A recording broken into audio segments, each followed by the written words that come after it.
এটাকে জাস্ট বুঝে নেন যে America is playing now, America is playing against Yunus.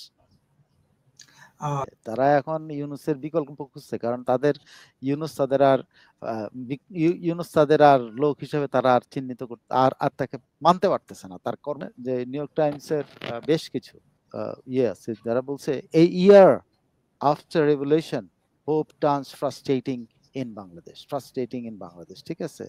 তার বলছে তাদের নিজস্ব ইয়েতে, Hasina left behind a country on the brink of anarchy. Hasina যখন চলে যায় তখন দেশটা অ্যানার্কির মধ্যে পড়ে গেছিল, একদম খাদের কিনারার মধ্যে দাঁড়িয়েছিল যখন অ্যানার্কির ইয়েতে। আমরা শুনলাম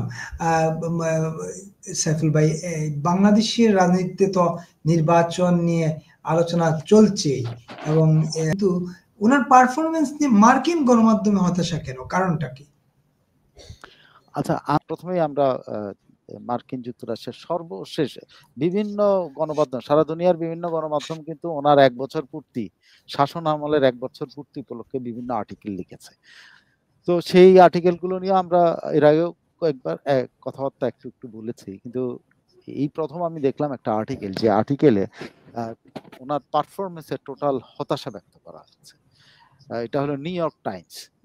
আপনি জানেন তা সাংঘাতিকভাবে বাংলাদেশে নিয়ে বিভিন্ন আর্টিকেল করে, এবং এটা সবসময় এক ধরনের অ্যান্টি বাংলাদেশ অ্যাটিটিউড তাদের থাকে। বাংলাদেশকে তারা মানে একটু অনেক নিচু চোখে দেখে। তারপরে শেখ হাসিনার 17 বছরের আমলে কিন্তু সেইভাবে বাংলাদেশ নিয়ে তেমন মানে তারা উচ্চবাচ্য ছিল না। কিন্তু এই প্রথম শেখ হাসিনার সরকারের ইয়ার পরে, পতনের পর তারা কিন্তু অনেক আর্টিকেল করছে, যেটা তাদের ওই আগের যে ক্ষোভ, বাংলাদেশের উপর ক্ষোভ, বাংলাদেশ খারাপ জায়গায়, বাংলাদেশে সেগুলো বলছিল। কিন্তু তার মধ্যে তারা সবসময় প্রচার করছে যে ইউনূস একজন নোবেল লরিয়েট, তিনি বাংলাদেশের হাল ধরেছেন এবং তিনি বাংলাদেশকে এখন এইসব অতীত কালো অধ্যায় থেকে মুক্ত করে নিয়ে আসবেন।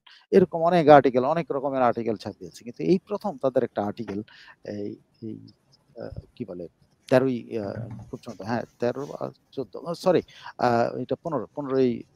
আগস্ট না আজকে? 15ই আগস্ট। আজকে তাদের একটা আর্টিকেল ছাপা হয়েছে, যেখানে বাংলাদেশকে এবং ইউনূস আমলকে তারা খুব সমালোচনা করছে। তবে সবচেয়ে দুঃখজনক হলো তারা অতীতের মতো আবারও বাংলাদেশকে one of the poorest nation in the world এইভাবে ব্যক্ত করেছে। মোস্ট করাপ্ট কান্ট্রি ইন বাংলাদেশে কিন্তু করাপশনের ইয়ের মধ্যে, যে টিআইবি এর মধ্যে কিন্তু গত 5-7-10 বছরে কিন্তু বাংলাদেশের করাপশন রেটের কে ওই পর্যায়ে এখন নেয় নাই, যে one of the most corrupt country বলতে পারে। 14-15-16 এইরকম ছিল আর কি, কিন্তু প্রথম 1 নম্বর বা 5 নম্বরে ছিল না। কিন্তু আজ এই প্রথম দেখা গেল যে মোস্ট করাপ্ট নেশন হিসাবে তারা, এবং তারা আরো বলেছে যে ইউনূসের আমলে নেশন স্টিল ডিভাইডেড, জাতি এখন পর্যন্ত বিভক্ত। তারপর বলছে ইউনূসের আমলে হিউম্যান রাইটস এর ভায়োলেশন হচ্ছে, বিশেষ করে সংখ্যালঘু সম্প্রদায় হিন্দুদের উপর প্রচুর অত্যাচার হয়েছে, এইটার কথাবার্তা। তারপরে রিফর্মের ব্যাপারে তারা বলেছে যে একদম খুবই সামান্য রিফর্ম হয়েছে, যেটা এক্সপেক্টেড ছিল সেটা হয় নাই, এবং মানুষের ড্রিম আনফুলফিলড রয়ে গেছে। মানুষ যে স্বপ্ন দেখেছিল তা ইউনূসের আমলে, যে একটা মেসিভ পরিবর্তন হবে, একটা শেখ হাসিনার আমলের চেয়ে এটা অনেক উন্নত আমল হবে, তিনি একটা আন্তর্জাতিক ব্যক্তিত্ব এবং আন্তর্জাতিকভাবে স্বীকৃত তিনি হয়তো, এবং তিনি 3-0 উদ্যোগ কি বলে ওটা, কি আবিষ্কর্তা বলেন, এটার যেটাই বলেন 3-0 কথা উনি বলেন, তার দ্বারা অনেকে, কিন্তু সেখানে বলা হয়েছে দ্য ড্রিমস রিমেইনস আনফুলফিলড, এটা বলা হয়েছে। তারপরে আরেকটা বলা হয়েছে এভরিথিং মেসি নাও। সব এখন মানে অর্থ হলো এখন সবকিছুই একেবারে মেসি হয়ে গেছে, মানে ভজঘট হয়ে গেছে।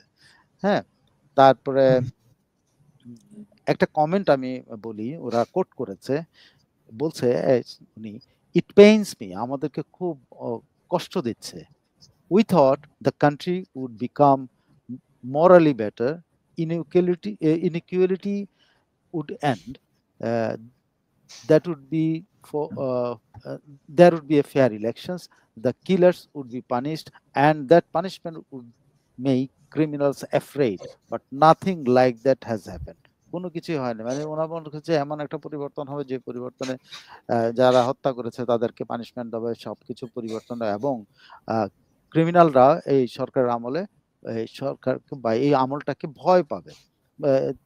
কিন্তু ক্রিমিনালরা সেরকম কোনো ভয় দেয় না, তারা তাদের মতো করে অপরাধ জগৎ টিকিয়ে রেখেছে, এবং তারা মনে করেছিল যে বৈষম্যহীনতা কম, দেশে বৈষম্যহীনতা রয়ে গেছে। তারা মনে করছিল যে মরাল, আমাদের যে মরাল বাড়বে, মানে আমরা আরো ভালো মানুষ হব, সেটাও হয় নাই, কোনো কিছুই হয় নাই ওনারা।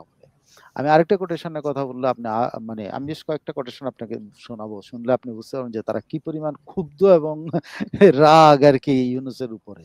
আমি জানি না এই রাগের বহিঃপ্রকাশ, নিউ ইয়র্ক টাইমসের রাগের বহিঃপ্রকাশ কিন্তু এই যে ডিপ স্টেটের রাগ, কিন্তু নিউ ইয়র্ক টাইমস কিন্তু অলওয়েজ ডিপ স্টেটের একটা হ্যাঁ, তো তাদের রাগ আর এদের রাগ কিন্তু মানে খুব এটা ভয় পাওয়ার মতো রাগ কিন্তু। হ্যাঁ, তো বলছে legal protection to the families of the martyrs, the wounded, fighters and the student protesters needed, কিন্তু সেটা দেওয়া হয়নি। মানে নিউ ইয়র্ক টাইমস উদ্বিগ্ন এদেরকে নিয়ে, কিন্তু যে শহীদ পরিবার, আহতদের পরিবার এবং ফাইটার্স, হ্যাঁ, যারা স্টুডেন্ট প্রটেস্টার্স, তাদেরকে এখন পর্যন্ত লিগ্যাল প্রোটেকশন দেওয়া হয়নি। সো এটা অত্যন্ত ভয়ের ব্যাপার। তার মানে তারা আন্দাজ করছে যে কোনো একটা পরিবর্তন আসলে এইরা শাস্তি পেতে পারে। সো তারা কিন্তু এই জিনিসটা উঠায় তুলে ধরছে। ইউনূস এখন পর্যন্ত এদেরকে লিগ্যাল প্রোটেকশন দিতে পারে নাই, এদেরকে শহীদদের ফ্যামিলিদেরকে লিগ্যাল প্রোটেকশন দিতে পারে নাই, আহতদের ফ্যামিলিদেরকে বা আহতদেরকে দিতে পারে নাই, ফাইটারদেরকে দিতে পারেনি, যারা যোদ্ধা ছিল যোদ্ধাদেরকে দিতে পারে, মানে সাধারণ ছাত্র জনতা যেটা প্রটেস্টারদেরকে দিতে পারে নাই। সো এটা তাদের ক্ষোভের বহিঃপ্রকাশ, তারা কিন্তু এটা ক্ষোভের। তারপরে আরেকটা কোটেশন আমি আপনাকে বলি, the interim government appears stuck মানে আটকে আছে। ইন্টারিম গভর্নমেন্ট মনে হচ্ছে যে কোথায় যেন আটকে আছে। জাগলিং অ্যান্ড আনরিফর্ম সিকিউরিটি সেক্টর, মানে একটা আনরিফর্ম মানে সংস্কার হয় না এমন একটা নিরাপত্তা ব্যবস্থার মধ্যে ওরা কি বলে হামাগুড়ি দিচ্ছে, হোঁচট খাচ্ছে। হ্যাঁ, জাগলিং।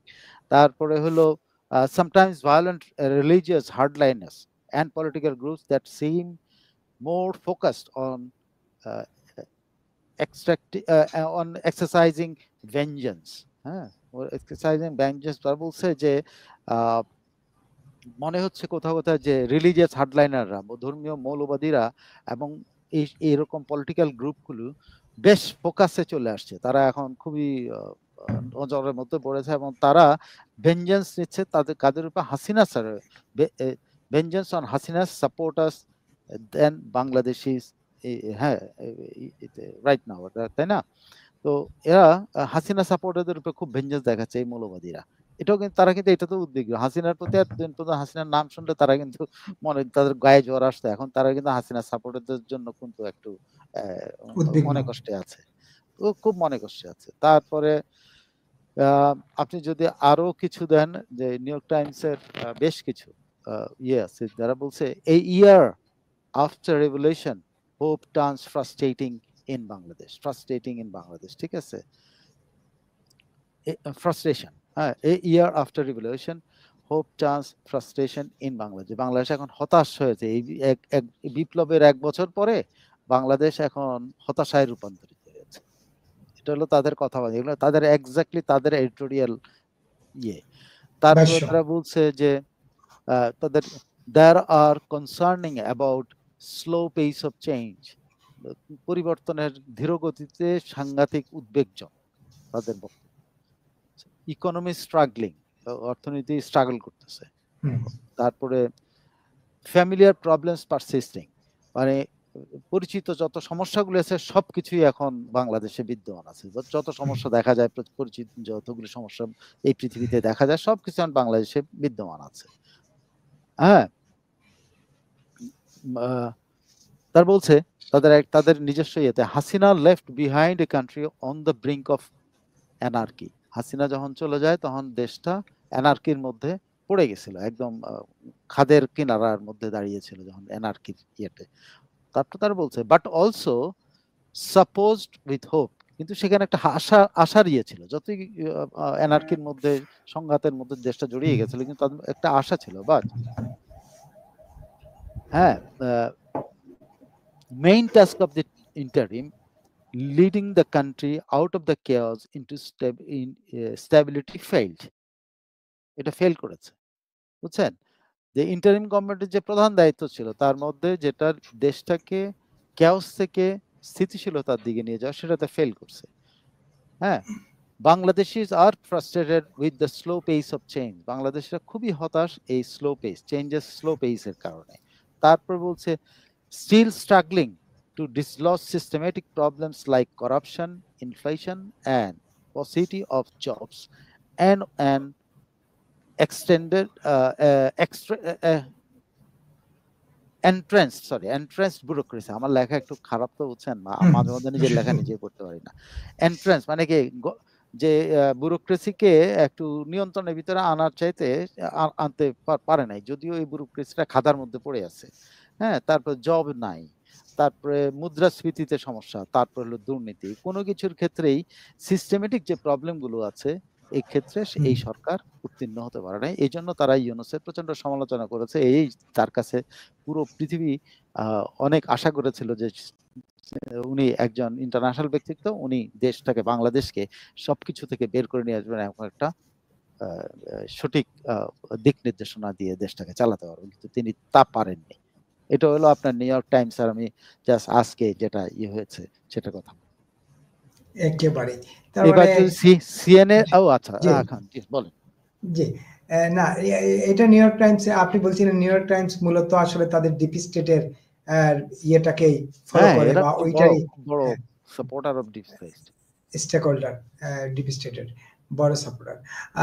এই নিউ ইয়র্ক টাইমসের এই এটার প্রেক্ষিতে মানে এটার প্রভাব, এই রিপোর্টগুলোর প্রভাব কিরকম পড়ার সম্ভাবনা থাকতে পারে? রিপোর্টের তো একটা প্রভাব পড়ে না? পুরো রিপোর্ট বলে ফেলছি, এরপরে কি প্রভাব পড়বে আমি আর এর নিয়ে মন্তব্য করতে চাই না। ইউনূসের উপরে, কারণ এখানে